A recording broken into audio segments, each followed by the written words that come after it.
There has been a lot of discussions on the second round of emergency disaster relief payments.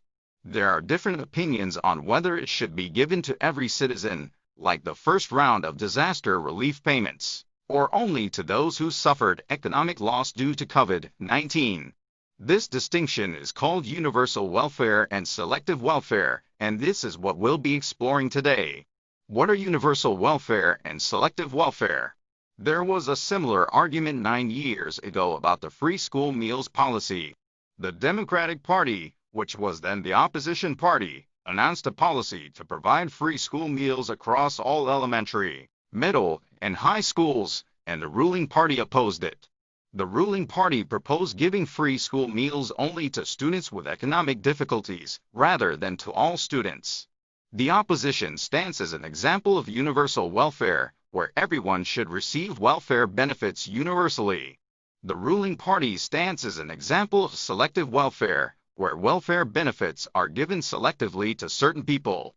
Advocates of universal welfare believe that welfare is a right of the people.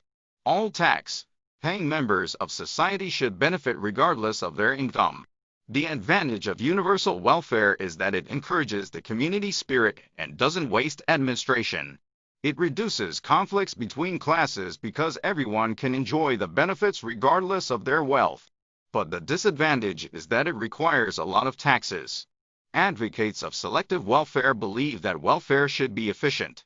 They believe that children from rich families don't need support from the government. Selective welfare focuses on helping specific targets, so you can expect high effects at a low cost.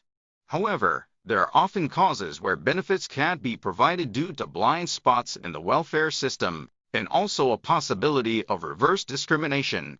Examples of universal welfare and selective welfare. Famous universal welfare states are Denmark and Sweden in Northern Europe. These countries collect a lot of taxes, but they have established a welfare system that everyone in the country can benefit from. In Denmark, education, medical care, and aged care are all provided by the state. However, people in Denmark pay a lot of taxes, and the consumer price index is high as the value of money decreases. The United States, Japan, and Korea are selective welfare states. Korea provides compulsory education and free school meals as universal welfare.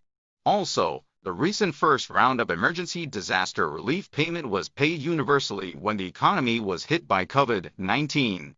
However, most of the welfare in Korea is still selective. Increasing welfare has its advantages, but it's not always a good thing as it also reduces social dynamics. Therefore, universal welfare policies and selective welfare policies should be implemented according to the situation that Korea is in.